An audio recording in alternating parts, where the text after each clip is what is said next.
설교 본문은 마가복음 7장 31절부터 38절입니다.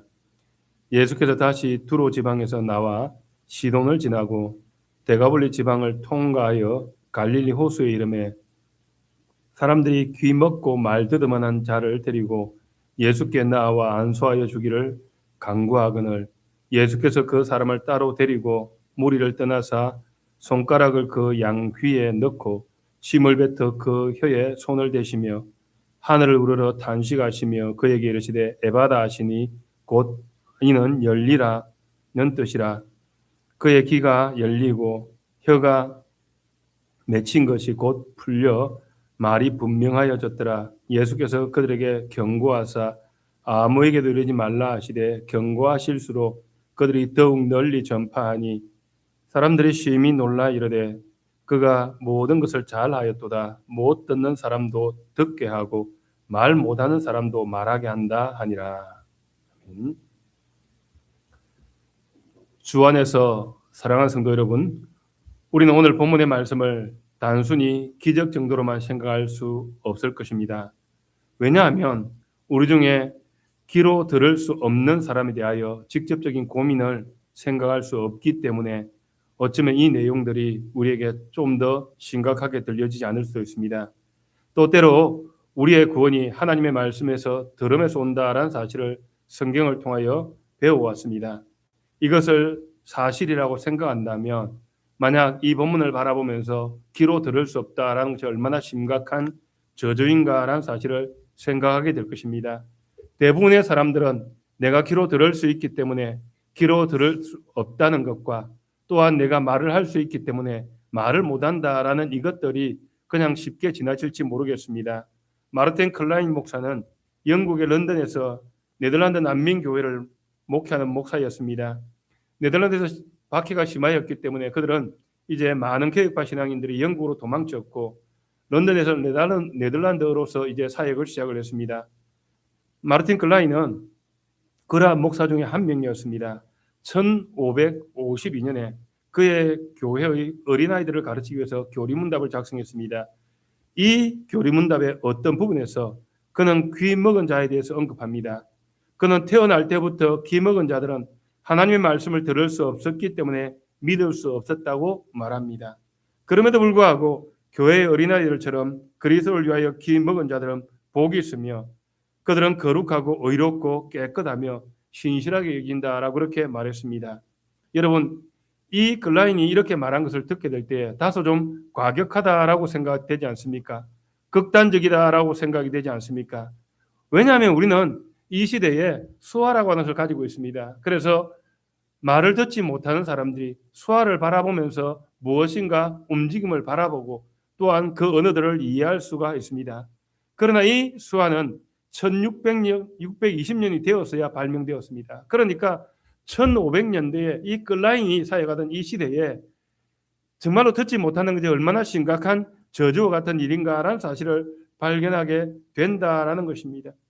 이것은 단순히 하나님의 말씀을 들을 수 없을 뿐만 아니라 서로 간의 소통의 문제도 가지고 있었다라는 사실들을 발견하게 됩니다. 하나님의 말씀을 들을 수도 없고 또한 주변 사람들과 소통할 수도 없는 그런 어려운 가운데 있었다라는 사실을 생각하게 되어집니다. 그리고 우리는 1500년대에 이것이 사실이었다고 한다면 예수님의 사역하던 그 시대에 들을 수 없는 자, 귀가 먹은 자, 그리고 말을 못하는 자가 얼마나 두려운 일인가라는 사실을 생각해 볼 수 있는 것입니다.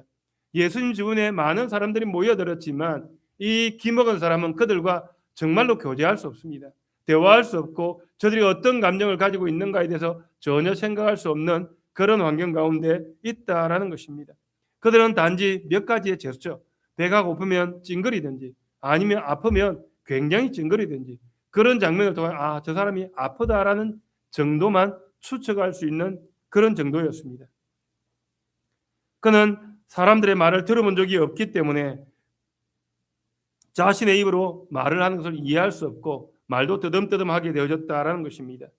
이것이 지금 주님이 말씀하셨던 그 시대에 귀를 들을 수 없는 자 그리고 말을 못하는 자의 모습을 말씀하고 있습니다. 이것은 하나님과의 관계도 장벽이 되어집니다. 당신은 결코 하나님의 말씀을 들을 수가 없습니다. 그리고 그렇다면 당신은 다른 사람들과 하나님의 말씀을 결코 나눌 수도 없는 그런 상황 가운데 빠졌다라는 것입니다. 오늘날 태어날 때부터 기먹은 자들과 또한 말 못하는 자들, 이런 사람들이 수아와 입술 읽기를 통하여서 그들은 엄청난 복을 얻었습니다. 어떻게 살아가야 하는 것인가를 바라보게 되어집니다. 오늘날 많은 교회들은 예배 시간에 수아를 통하여서 설교를 들려주고 있는 그러한 모습을 발견합니다. 또 때때로 우리는 언어가 다르기 때문에 들을 수 없는 그 사람들에게 이제 번역하는 일들을 통해 통역까지도 해주는 그런 시대를 맞이하고 있습니다. 오늘날에는 귀먹은 자들이 자신의 언어로 하나님의 말씀을 듣는 것이 가능합니다. 얼마나 놀라운 복입니까? 그러나 주님이 지금 이 말씀을 하시고 있는 이 시대에는 정말로 저주와 같고 정말로 고통스러운 시기였다라는 것입니다. 오늘 우리 본문 37절을 중심으로 설교의 제목은 예수님은 못 듣는 사람을 듣게 하시고 말 못하는 사람을 말하게 하시는 재창조의 하나님이시다라는 것입니다. 예수님은 못 듣는 사람을 듣게 하시고 말 못하는 사람을 말하게 하심으로 재창조하시는 하나님이시다라는 것입니다. 이를 통해 다음 세 가지 대로 주의 말씀을 나누겠습니다. 첫째, 사람들이 귀먹고 말 듣없는 자를 데리고 예수님께 나왔다라는 것입니다. 둘째, 예수님은 무리를 떠나사 손가락을 그 양귀에 넣고 침을 뱉어 그의 혀에 손을 대시며 에바다 하셨다라는 것입니다. 셋째, 사람들이 못 듣는 사람을 듣게 하고 말 못하게 한 사람 말하게 한다라고 그렇게 말하였다라는 것입니다. 이 세 주제로 먼저 첫 번째로 사람이 귀먹고 말 듣는 자를 데리고 예수님께 왔다라는 것입니다. 사랑하는 여러분, 오늘 우리가 읽은 마가복음 7장의 이 치유의 사건은 그저 흔한 이야기거리가 아닙니다. 우리는 많은 경우에 이 이야기를 들어왔기 때문에 기적 가운데 한 기적이다라고 생각할 가능성이 있습니다. 병든 사람 하나가 예수님을 운 좋게 만났습니다. 그리고 그가 모든 것으로부터 단절되어져 있는데 이 단절을 해결하였다라는 그런 어떤 우화적인 이야기가 아니다라는 것입니다. 이 기적의 사건은 예수님이 누구신가에 대해서 밝히 드러내어 줍니다. 바로 창조, 타락 그리고 메시아를 통한 재창조의 위대한 사역을 우리에게 보여주신다라는 것입니다. 이 짧은 말씀을 바르게 읽고 그 깊은 은혜를 누리려면 우리는 시간을 거슬러 올라가 태초의 에덴 동산으로 먼저 가보아야만 합니다. 하나님께서 처음 우리 인간을 어떻게 지으셨는지, 죄로 인한 타락이 우리의 삶을 얼마나 끔찍한 비극을 가져왔는지, 그리고 영광의 주님께서 왜 그리 멀고도 부정한 이방인의 땅인 데가볼리까지 신이 찾아가셨는지 하나하나 살펴보아야만 합니다. 태초에 하나님이 하늘과 땅을 창조하셨습니다. 온 우주 만물을 지으신 후 하나님은 모든 것을 보시며 보시기에 좋았더라라고 그렇게 감탄하셨습니다. 이 무수한 하나님의 창조물 중에서도 가장 빛나는 결정은 바로 인간입니다. 하나님은 첫사람 아담과 하와를 당신의 형상을 따라 지으셨습니다. 타락 이전에 그들의 모든 면에 완전했습니다. 그들에게 티없는 맑은 영혼과 흠없는 신체를 가지고 있었습니다. 육신의 질병을 알지 못하였고 영혼은 하나님을 향해 활짝 열려 있었다라는 것입니다. 에덴 동산에 해가 질 무렵 동산을 거듭치는 창조주 하나님의 세미한 발걸음 소리와 그분의 부드러운 음성을 그들은 분명히 들을 수가 있었습니다. 하나님 주신 들을 귀가 완벽하게 작동하고 있었다라는 것입니다. 그 귀로 그들은 생명의 말씀을 들었습니다. 하나님의 뜻을 온전히 청종했습니다. 창조주와 피조물 사이에 아무런 막힘이 없는 그야말로 깊고 친밀한 사랑의 교제가 이루어지고 있었다라는 것입니다. 어디 그뿐입니까? 하나님은 인간에게 말할 수 있는 입과 혀를 주셨습니다. 아담을 보십시오. 하나님 만드신 각종 들짐승과 공중의 새들을 그에게 이끌어 오십니다. 아담은 모든 피조물 하나하나에 이름을 지어 주었다라는 것입니다. 그의 입술은 하나님의 지혜를 대언하는 통로가 되어졌습니다. 그러므로 너는 사자다, 너는 호랑이다, 너는 늑대다, 너는 성냥이다 이렇게 이름을 지어 주었던 것입니다. 그가 돕는 배필인 하와를 처음 만났을 때 그는 어떻게 말했습니까? 여러 가지 많은 말을 할 수 있을 것입니다. 그의 입술에서 성경에 최초의 감격적인 시가 터져 나왔습니다. 이는 내 뼈 중에 뼈요 살 중에 살이라. 그는 이 완벽한 언어를 사용하여 창조주 하나님의 선하심을 찬양했습니다. 자신의 아내와 거룩하고 온전한 사랑의 소통을 나누었다라는 것입니다. 이처럼 하나님이 창조하신 인간의 기와 입은 오직 하나님의 영광을 듣고 찬송하기 위한 존재였다라는 것입니다. 이웃을 축복하고 피조 세계를 다스리는 거룩한 도구로서 너무나도 정교하고 아름답게 지어진 축복의 통로가 기와 혀였다라는 것입니다. 그러나 그 찬란했던 영광이 오래가지 못했습니다. 인류의 역사에 비극적인 타락이 찾아왔습니다. 아담과 하와는 교활한 뱀의 거짓 속삭임에 귀를 기울이고 말았습니다. 하나님이 겉으로 엄히 금하셨던 선악을 알게 하는 나무의 실과를 먹고 말았습니다. 바로 그 순간 그들의 영혼과 육체에 치명적인 파괴를 가져왔다라는 것입니다. 사단의 달콤한 거짓말에 귀가 열려버리자 정작 가장 들어야 될 하나님의 진리의 말씀에 대하여 완전히 귀가 멀고 말았다라는 것입니다. 범죄한 직후 그들이 가장 먼저 보인 행동이 무엇이었습니까? 서늘한 동산에 거니시는 하나님의 소리를 듣자마자 그들은 두려움에 사로잡혀 숨었다라고 그렇게 말합니다. 하나님의 음성이 더 이상 기쁨이 아니라 공포의 대상이 되고 말았다라고 그렇게 말합니다.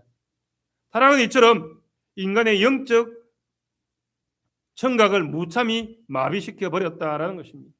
그들의 귀에 하나님의 말씀이 들려지지 않았다라는 것입니다. 타락은 귀만 망가뜨린 것이 아닙니다. 그들의 입술도 철저하게 타락시켰습니다. 하와는 자신의 혀를 사용하여 남편을 속여 선악을 알게 하는 실과를 주었습니다. 아담은 어땠습니까? 하나님이 내가 어디 있느냐 부르실 때 그는 입을 열어 회개하고 용서를 구하지 않았다라는 것입니다. 도리어 뻔뻔하게 입을 열어 책임을 전가했습니다. 하나님이 주셔서 나와 함께 있게 하신 여자, 그가 그 나무 열매를 내게 줌으로 내가 먹었나이다 라고 그렇게 핑계했습니다. 심지어 하나님을 원망하는 배역한 말을 뱉어내었습니다. 타락 이후 인간의 혀는 거룩한 찬양과 사랑의 도구가 아니었다라는 것입니다. 거짓과 원망, 저주와 분열, 그리고 교만과 자기 방어의 도구로 그렇게 비참하게 전락해버렸다라는 것입니다. 여러분 지금도 보면 그렇지 않습니까? 우리가 많은 일을 결정하게 될 때 결정장애다 말해서 스스로 결정하지 않으려고 합니다. 그리고 다른 거짓말을 들으려고 합니다. 그리고 난 이후에 그들이 뭐라고 말합니까? 그들은 거짓으로 핑계합니다. 당신 때문이다 라고 그렇게 말하기를 좋아합니다.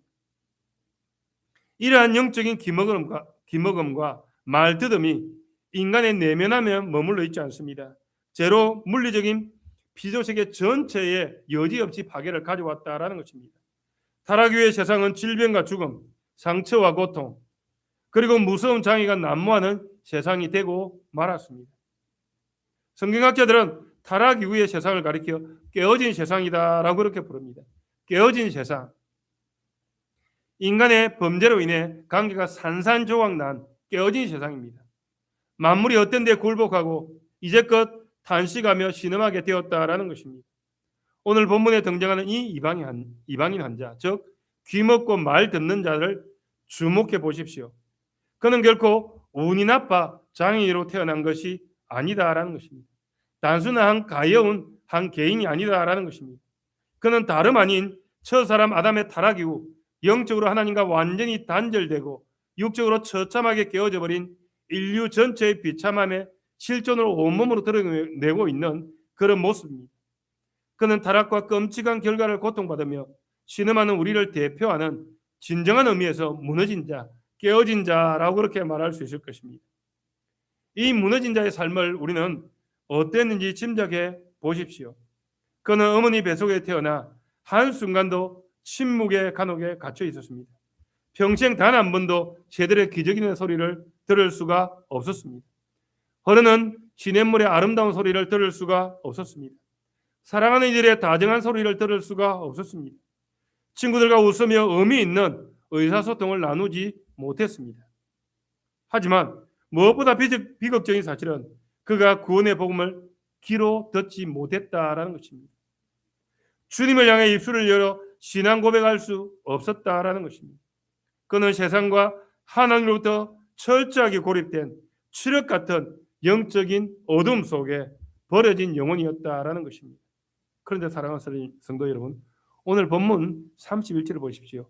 이 어둠을 뚫고 들어오는 눈부신 은혜의 발걸음을 발견하게 됩니다. 예수께서 다시 두로 지방에서 나와 시돈을 지나고 데가볼리 지방을 통과하여 갈릴리 호수에 이르매, 여러분 이 지경을 아주 명확하게 밝히는 이유가 어디 있겠습니까? 그냥 주님께서 두로에서 갈릴리 호수에 이르매라고 그렇게 말씀하셔도 그렇게 문제가 되지 않지 않습니까? 마가가 성령의 감동함으로 기록한 이 여정은 결코 무의미한 여정이 아닙니다. 예수님의 발걸음이 상식에서 벗어난 대단히 우회적이고 기이한 경로였다라는 것입니다. 예수님은 갈릴리 서북쪽 이방 땅인 두로에서 출발하셨다면 남쪽 갈릴리를 향해서 직진하여 내려오시는 것이 정상입니다. 그런데 예수님은 오히려 정반대쪽인 북쪽으로 무려 35km나 올라가십니다.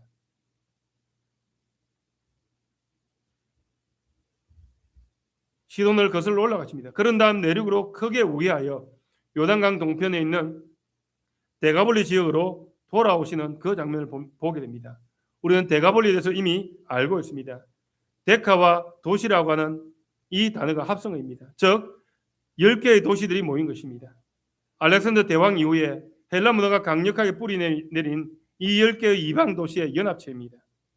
경건한 유대인들이 눈에 볼 때는 우상 숭배하는 지역이고 도무지 하나님을 바라볼 수 있는 눈이 열려지지 않는 그런 지역입니다. 할례받지 않는 짐승 같은 자들이 있는 그런 지역입니다. 마가복음 5장에서 그라사의 군대 귀신 들린 자가 돼지떼에서 함께 뒹굴었던 바로 그 배역한 영적인 사막이 바로 여기입니다. 예수님은 굳이 멀고도 험한 율법이 금기시하는 이방 땅을 걸어갔던 그 목적이 무엇입니까? 그 이유는 분명합니다. 당시에 유대 땅의 이스라엘 백성들이 율법과 성전이라는 엄청난 특권을 가졌음에도 불구하고 스스로 장로들의 헛된 전통과 교만으로 자기를 가두어 버렸습니다. 곁에 계신 메시아의 진리의 말씀을 듣지 못하는 참으로 끔찍하고도 완고한 영적인 청각장애, 말 못하는 그런 자가 되어져 있다라는 것입니다. 예수님 바로 이 유대 종교 지도자들의 영적인 눈먼과 기먹음을 엄히 고발하고 있는 그런 장면을 발견합니다. 그리고 동시에 이제 그 풍성한 구원의 은혜를 언약 밖에 방황하던 이방인들에게 주인의 상에 떨어지는 부스러기조차 취할 수 없는 그들이 그것을 바라보고 있을 그때에 영적인 기관인 그들에게 이것이 넘치게 흘려보내고 있다라는 사실을 바라보게 합니다. 그래서 코넬리우스 반드발은 이 내용을 두고 이렇게 말합니다. 하나님의 언약의 특권이 이제 혈통적 이스라엘의 비좁은 경계를 뚫고 이방 세계를 향해 전 우주적으로 강력하게 확장되고 있다는 것입니다. 라고 그렇게 말합니다. 유대인들에게 이방 땅, 데가볼리는 저주의 메마른 땅입니다. 그러나 이사야 35장에 벅찬 가슴으로 예언하였던 그 위대한 비전, 즉 강야와 메마른 땅이 기뻐하며 사막의 백합과 같이 피어 즐거워하는 영광스러운 회복의 역사가 지금 예수님의 발걸음을 통해 이곳 데가볼리 가운데 솟구쳐 오르기 시작한다라는 것입니다. 바로 이 척박한 이방 땅 한가운데 가슴 벅찬 광경이 펼쳐집니다. 32절을 보시겠습니다. 사람들이 귀먹고 말 듣없는 자를 데리고 예수께 나와 안수하여 주시기를 간구하거늘, 이 불쌍한 환자의 10중 8구 데가볼리에 살던 부정한 이방이었을 것입니다. 그는 철저한 침묵과 고립 속에서 살았습니다. 예수님에 대한 소문을 들을 귀도 없었고 스스로 그분에게 달려나와 살려달라고 하는 그 목소리를 외칠 외침도 가지지 못하였다라는 것입니다. 철저하게 무너기 상태에 빠져있는 그의 모습을 발견합니다. 여기에 마가가 이 환자의 병면을 기록하면서 사용한 단어를 주목해야만 합니다. 말 듣없는 자, 벙어리다라는 표현을 적고 있습니다. 사랑하는 성도 여러분, 이 단어는 신약 성경을 통틀어서 이곳 마가복음 7장 32절에 단 한 번 등장하는 희귀한 단어입니다. 그런데 놀랍게도 이 단어는 구약의 헬라어 번역본을 바라보게 되어지면 이사야 35장 6절에 번역되어지고 있습니다. 그때 지어는 자는 사슴같이 뛸 것이며 말 못하는 자의 혀는 노래하리니 말 못하는 자의 혀는 노래하리니. 마가가 성령의 강력한 감동을 받아 이 희귀한 구약의 단어를 의도적으로 사용하고 있다라는 것입니다. 이 데가볼리의 이방인의 환자가 겪고 있는 비참한 이 장애가 바로 타락한 아담의 후손인 인류 전체가 절망적인 영적인 기머거리 상태에 있다라는 사실을 보여주고 있습니다. 나아가 예수님은 지금 이 이방인의 치유하시는 행위야말로 이사야 선지자가 예언하고 있는 고대했던 메시아 사역을 보여주고 있고, 이것은 새 출애굽이며 만물을 새롭게 하시는 새 창조의 완벽한 사역을 보여주고 있는 것이다라는 것입니다. 이 불쌍하고 무능한 환자 곁에는 다행스럽게 그들을 불쌍히 여기는 사람들이 있었습니다. 그들은 스스로 걸어 나올 수 없는 그 사람의 손을 이끌고 예수님께 나아왔습니다.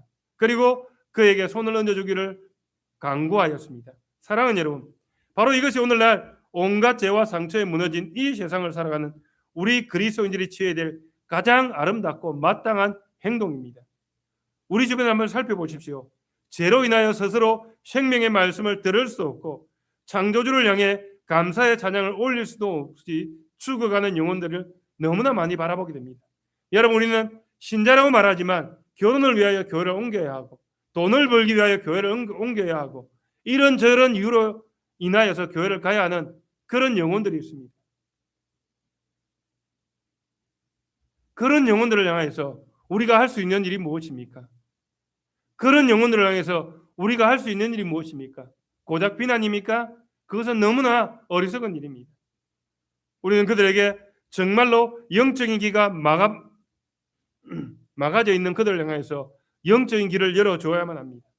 혀가 굳어진 그 이웃들을 향하여서 여기에 하나님의 말씀이 있다는 사실을 보여줘야만 합니다.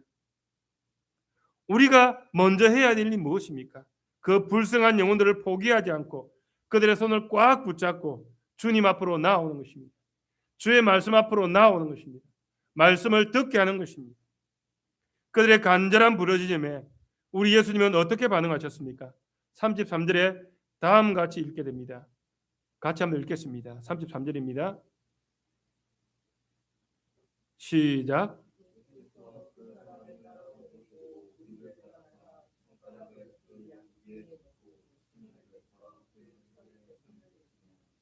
수많은 무리가 호기심 어린 눈초리로 지켜보고 있습니다. 하지만 예수님은 그 군중들의 시선을 뒤로 하십니다. 흥분한 무리들 가운데 쉽게 기적을 베풀어 영웅이 될 수 있는 그런 길이었습니다. 주님은 환자를 따로 데리고 나가셨다라는 것입니다. 한적한 곳에 나가셨습니다. 이 원문은 단순히 엄밀하고 사적인 깊은 인격적인 교제를 맺기 위한 행동을 뜻하는 것입니다. 성도 여러분, 상상해 보십시오. 에덴 동산에 죄를 짓고 두려움에 떨며 숨어있던 첫사람 아담을 한번 떠올려 보십시오. 하나님은 그를 버려두지 아니하시고 친히 찾아오셨습니다. 아담아, 내가 어디 있느냐 부르시며 두려움에 떠는 그를 만나 주셨습니다. 그리고 가죽옷을 지어 입히시며 구원의 징표를 허락하셨습니다. 바로 그 사랑의 하나님께서 이제 하늘의 영광을 버리시고 육신을 입고 두 번째 아담이 되어 우리 곁에 오셨습니다. 그리고 지금 데가볼리의 메마른 땅 한가운데 아담의 타락으로 인해 완전히 무너져버린 이방인 환자에게 찾아오셨습니다. 아담의 범죄가 가져온 그 끔찍한 파괴와 왜곡 속으로 생명의 주님이 친히 걸어 들어오고 계십니다. 세상의 끝없는 조롱과 멸시, 그리고 철저한 소통의 부재 속에 있는 그 귀머거리고 벙어리 된 사람을 찾아오셨다라는 것입니다. 이는 우리의 설교의 두 번째 대지로 인도합니다. 둘째, 예수님은 무리를 떠나사 손가락을 그 양 귀에 넣고 침을 뱉어 그 혀에 손을 대시며 에바다라고 하셨다. 사랑하는 여러분, 무리를 떠나 한적한 곳으로 환자를 데리고 가신 예수님이 이제 본격적으로 치유하시는 모습을 발견합니다. 33절 하반절을 보시기 바랍니다. 예수님의 행동은 참으로 독특합니다. 손가락을 그의 양귀에 넣고 침을 뱉어 그 혀에 손을 대시며 라고 말합니다. 주님은 말씀 한마디로 죽은 자도 살려내시는 분이십니다. 굳이 환자의 몸에 당신의 손가락을 찔러 넣고 침을 바르실 이유가 어디 있습니까? 여러분 그렇지 않습니까? 이 지지분한 행동을 왜 하십니까? 어떤 사람은 말합니다. 그 당시에 침이 약용으로 사용되어졌기 때문에 이렇게 하였다라고 그렇게 말합니다. 우리는 이 사건을 바라보게 될 때 이 모습이 단순히 병을 고치는 기술이다라고 그렇게 생각하지 않아야만 합니다. 이 장면은 창세기의 첫 기사를 생각하게 합니다. 하나님이 태초에 첫사람 아담을 만드셨던 그 장엄한 창조의 순간을 떠올려 보십시오. 창조주께서 차가운 옥덩이를 친히 손으로 빚으시고 사람을 만드셨다고 말합니다. 그리고 그 코에 생기를 불어 넣으셨다라는 것입니다.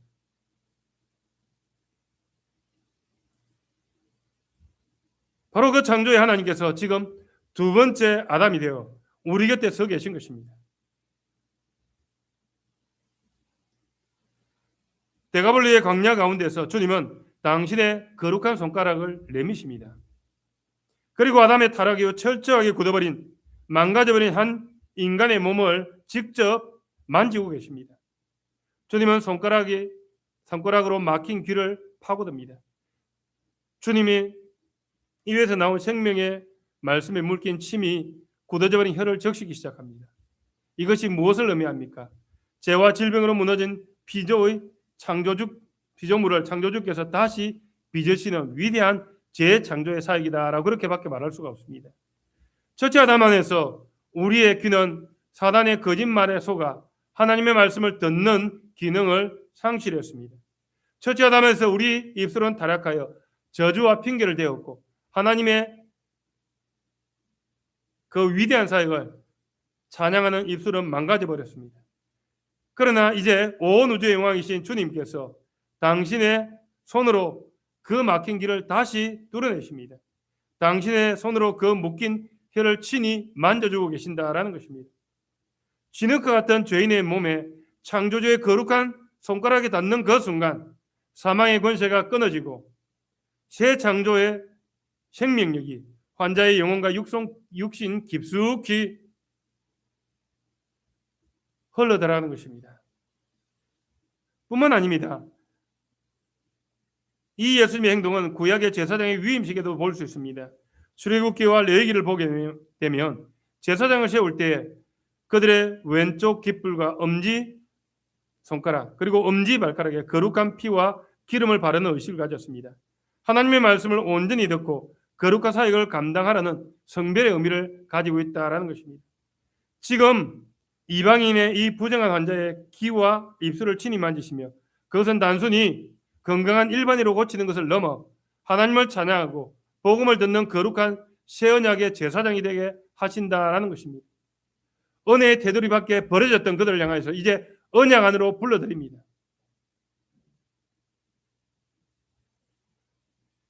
주님의 재창조의 벅찬 이 사역을 바라보게 됩니다. 이 소통을 마치신 후 34절을 보십시오. 예수님은 두 가지 중요한 행동을 이어가십니다.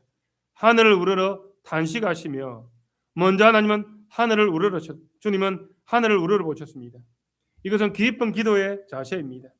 주님은 자신을 둘러싼 군중들을 향해 마술처럼 능력의 행동을 과시하지 않았다라는 것입니다. 철저히 하늘에 계신 아버지 하나님을 향해 시선을 고정시켰습니다. 모든 생명과 새 창조의 능력이 오직 하늘 아버지로부터 온다라는 사실을 드러내고 있습니다. 육신을 입고 이 땅에 오신 성자 하나님께서 철저한 순종과 의존의 모습으로 성부 하나님과 깊은 영적인 교제를 나누고 계십니다. 그리고 하늘을 향했던 주님의 시선이 이제 땅에서 있는 비참한 환자를 보고 있습니다. 그때 주님은 깊이 탄식하셨다라고 말합니다. 이 탄식하다라는 것은 가슴 깊은 곳에부터 터져 나오는 애통하고 억눌림의 고통의 신음을 뜻합니다. 주님은 지금 무엇 때문에 이토록 가슴치며 깊은 탄식을 토해내시는 것일까요? 단순하게 인간적인 연민이나 동경 때문이 아니다라는 것입니다. 스킬드는 이것을 말할 때 예수님의 탄식을 가리켜 중보자의 고통스러운 탄식이다라고 말했습니다. 중보자의 고통스러운 탄식이다. 예수님이 지금 첫 창조의 아름다움이 무참히 짓밟히는 현실을 온몸으로 느끼고 계십니다. 하나님께서 이 땅을 창조하셨던 그 어떤 무참히 짓밟힌 그 현상을 바라보며 그 고통을 가슴으로 그대로 받아내고 있다라는 것입니다. 아버지, 이 세상이 어찌 이토록 망가졌습니까? 아담의 타락이 이토록 처참한 죽음의 장막을 드리웠습니까? 내 앞에서 있는 이 무너진 영혼을 보십시오. 너무 비참합니다. 라고 그렇게 고백하고 있는 것입니다. 주님은 타락한 우리가 스스로 깨달아 내뱉어야 될 그 절망의 탄식을 주님이 지금 절망하고 있다라는 것입니다. 주님이 지금 탄식하고 있다라는 것입니다. 우리의 대제사장 되시어 하늘 아버지의 보좌를 향해 피 끓는 중보의 기도를 올려드리고 있다라는 것입니다. 사랑하는 여러분, 이 사실이 오늘 우리에게 얼마나 큰 위로가 됩니까? 2000년 전 데가볼리의 광야 한가운데 비참한 이방인을 위해 깊이 탄식하셨던 그 주님은 지금도 살아계셔서 우리의 영원한 대제사장이 되십니다. 오늘 우리의 삶을 돌아보십시오. 우리 역시 깨어진 세상 속에 수많은 고통과 상처를 안고 살아갑니다. 질병과 고통, 무너진 가정, 관계의 단절, 경제의 벼랑 끝에서 남몰래 눈물을 흘릴 때가 얼마나 많습니까? 그러나 주님은 자기 피로 사신 당신의 백성을 고통당하는 것을 결코 외면하지 않았습니다. 우리를 위해, 바로 나를 위해 하늘 보좌 우편에 앉으신 주님은 지금도 깊이 탄식하시고 중보하고 계신다라는 사실입니다. 성령이 말할 수 없는 탄식으로 우리를 위해 친히 간구하신다고 하셨습니다. 주님이 이 깊은 탄식이야말로 우리를 향한 십자가의 사랑을 가장 확실하게 하는 그 증거입니다. 깊은 탄식과 기도를 마치신 후 주님은 마침내 그 굳은 다친 영혼을 향해 입을 여십니다. 그들에게 이르시되 에바다 하시니 이는 열리라는 뜻이라라고 말합니다. 에바다, 이 선언은 평생 아무도 소리를 듣지 못했던 환자에게 주어진 놀라운 은혜의 말씀이고 선언입니다. 그가 평생 들어보지 못한 그런 언어입니다. 그러나 만물을 창조하신 말씀이신 예수님이 이 한마디의 말씀을 선포하시는 순간에 사망의 것이가 상상조각나고 재창조의 권능이 드러나게 되어진다라는 것입니다.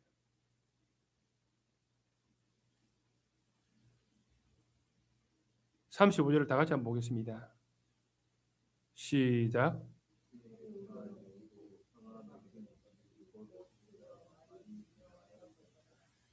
기적이 일어났습니다. 평생 굳게 닫혀있던 그 두 귀가 열렸습니다. 한 번도 듣지 못했던 세상 소리들이 그의 귀로 밀려 들어오기 시작합니다. 그러나 무엇보다 감격스러운 것은 그의 막힌 길을 뚫고 들어온 생의 첫 번째 소리가 다른 소리가 아니라 열려라라는 이 에바다라는 소리라고 하는 것입니다. 주님의 명령이 들려졌다라는 것입니다. 영적으로 짙은 어둠과 사망에 갇혀 이방인 환자의 심령에 메시아의 구원의 복음이 그 어떤 소리보다 가장 먼저 뚫고 그의 귀에 들려졌다라는 것입니다. 말씀이 그를 새롭게 창조하셨습니다. 어디 그뿐입니까? 혀가 맺힌 것이 곧 풀렸습니다. 그의 혀에 단단히 올가매고 있던 죄와 질병의 세사들이 단순에 끊어졌다라는 것입니다. 놀라운 것은 그가 태어나서 단 한 번도 말해본 적이 없음에도 불구하고 말이 분명하여 졌더라라는 것입니다. 이 사람은 뭔가를 하긴 하는데 어떤 말인지 알아들을 수 없습니다. 근데 이제 그 말이 분명해졌고 그 말이 무슨 말인지 알게 되어졌다라는 것입니다. 그는 명확하고 유창한 언어의 입술이 열려졌다라는 것입니다. 이것은 신약 성경에 등장하는 성령 강림과 방언의 위대한 첫 번째 예표다라고 그렇게 말할 수 있을 것입니다. 결코 배운 적이 없는 언어로 그는 자신의 귀를 내주신 창조주 하나님을 찬양하기 시작했던 것입니다. 타락한 인류의 혀꼬인 소리, 원망과 단식의 소리가 영원히 사라졌습니다. 오직 진리로 하나님을 높이는 거룩한 찬양의 소리가 대가볼리의 하늘에 울려 퍼지기 시작하였다라는 것입니다. 형제자매 여러분, 예수님이 에바다라는 이 말씀은 단순한 신체적인 질병을 고치는 의학적인 의술이 아닙니다. 이 말씀은 단순히 닫혀졌던 우리의 영혼의 구원의 문을 활짝 여시는 예수 그리스도의 신적인 창조의 선언이다라는 것입니다. 주님은 복음이 우리의 영혼 속에 영원히 들어올 수 친히 길을 열어주시는 분이십니다. 아무리 강단에서 생명의 복음이 선포되어도 성령께서 우리의 닫힌 길을 열어주시지 않는다면 우리는 결코 십자가의 그 보혈의 복음을 들을 수가 없을 것입니다. 영적인 기막음에서 단 한 발자국도 벗어날 수가 없을 것입니다. 또한 성령께서 우리의 맺힌 혀를 친히 풀어주시지 않는다면 우리는 십자가의 은혜를 바르게 고백할 수 없고 죽어가는 이웃에게 구원의 복음을 전가할 수 없습니다. 이는 우리의 설교의 세 번째 제를 인도합니다. 셋째, 사람들이 말 못 듣는 사람을 듣게 하고 말 못하는 사람도 말하게 한다고 하였습니다.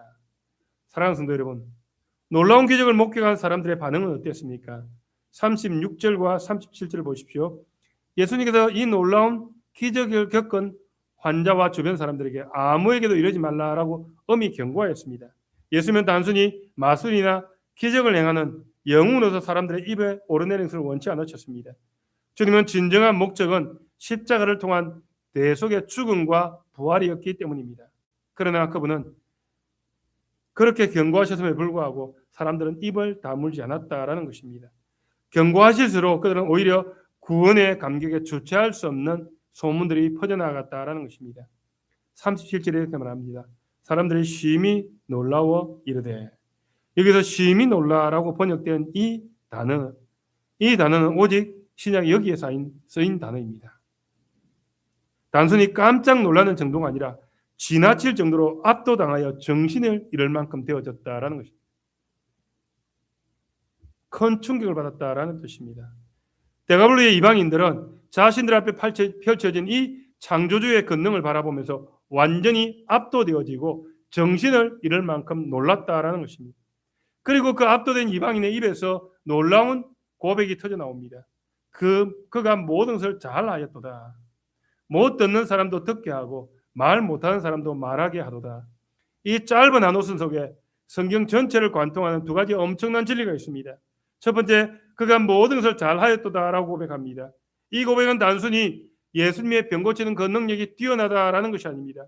이 표현은 창세기 1장 31절에 그대로 메아리치고 있습니다. 하나님이 천지를 창조하시고 보시기에 심히 좋았더라라는 그 말과 동일한 말입니다. 이방인들은 예수님에 대하여서 고백하게 될 때 지금 이 창세기 1장 31절의 말씀과 동일하게 고백하고 있는 것입니다.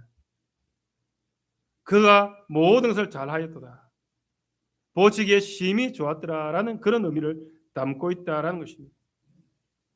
즉 예수님이 바로 태초에 창조하셨던 그 하나님이셨다라는 사실을 보여주고 있다라는 것입니다. 이 죄로 망가진 이 세상을 새롭게 고치시는 재창조의 하나님이시다라는 사실을 우리에게 보여줍니다. 예수님은 하나님이십니다. 둘째, 말 못 듣는 사람을 듣게 하고 말 못하는 사람을 말하게 한다라는 외침입니다. 형제자매 여러분, 우리가 첫 번째 듣게 될 때 그가 모든 것을 잘하였도다라고 말할 때 우리는 이것이 왜 재창조와 같은 의미를 가지고 있는가라고 생각할지 모르겠습니다. 그러나 여러분, 이 외침은 구약 이사야 35장의 예언이 마침내 이 땅에 완전히 성취되었음을 선언하는 역사적인 메아리입니다. 이사야 35장의 말씀입니다. 이사야 선지자가 이 말씀을 선포할 당시 이스라엘은 극심한 심판과 포로 생활의 절망 가운데 있었습니다. 그들의 땅은 황폐한 사막과 메마른 광야와 같았습니다. 그러나 그 짙은 어둠 속에서 이사야 선지자는 위대한 메시아의 날, 구원의 날을 예언합니다. 35장 4절에 보면 겁내는 자들에게 이러기를 굳세어라, 두려워하지 말라. 보라, 너희 하나님이 오사 보복하시며 갚아주실 것이라. 하나님이 오사 너희를 구하시리라 하라. 이사야 선지자는 어떤 위대한 인간의 영웅이나 선지자가 올 것을 말하고 있지 않습니다.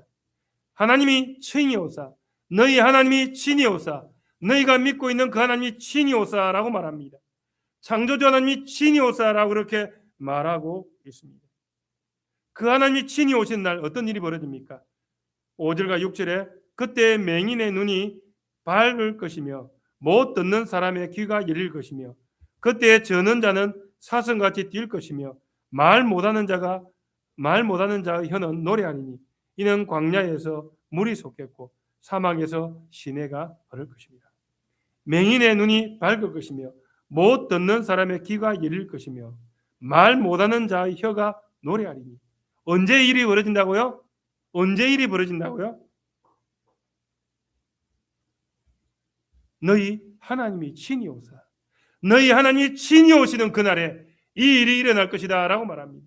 너희 하나님이 친히 오시는 그날에 맹인이 볼 것이며 말 못하는 자가 말하게 될 것이며 못 듣는 자가 듣게 될 것이다 라고 그렇게 말씀하고 있습니다.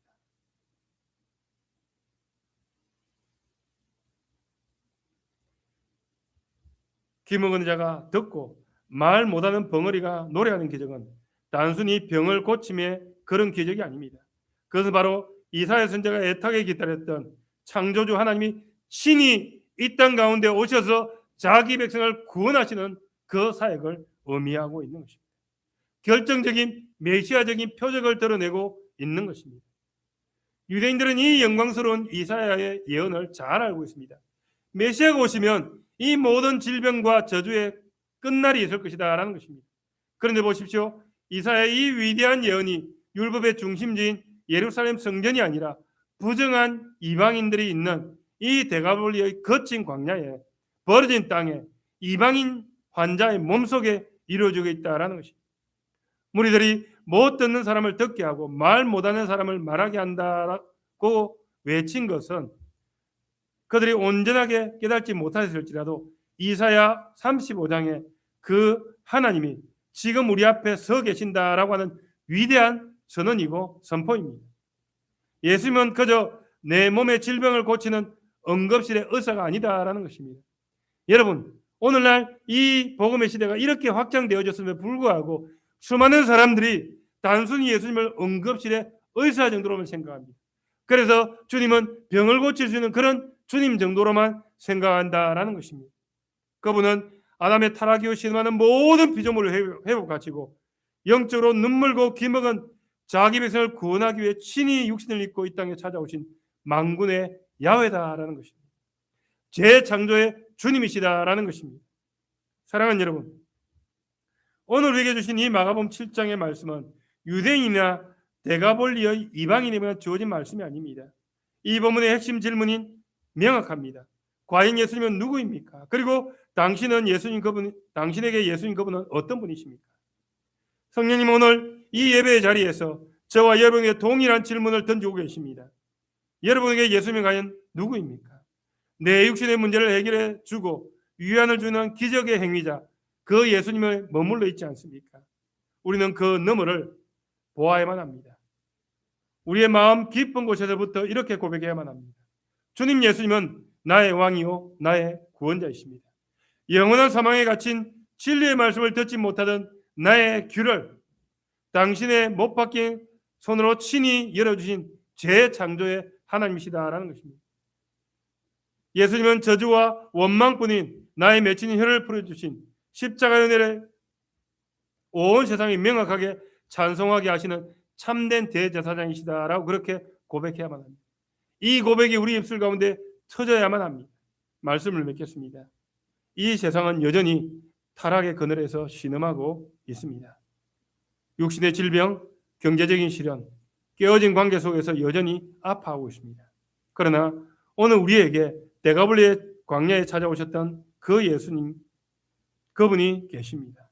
하늘 보좌의 우편에서 그리고 우리를 위해 말할 수 없는 탄식으로 기도하는 그 주님이 계십니다.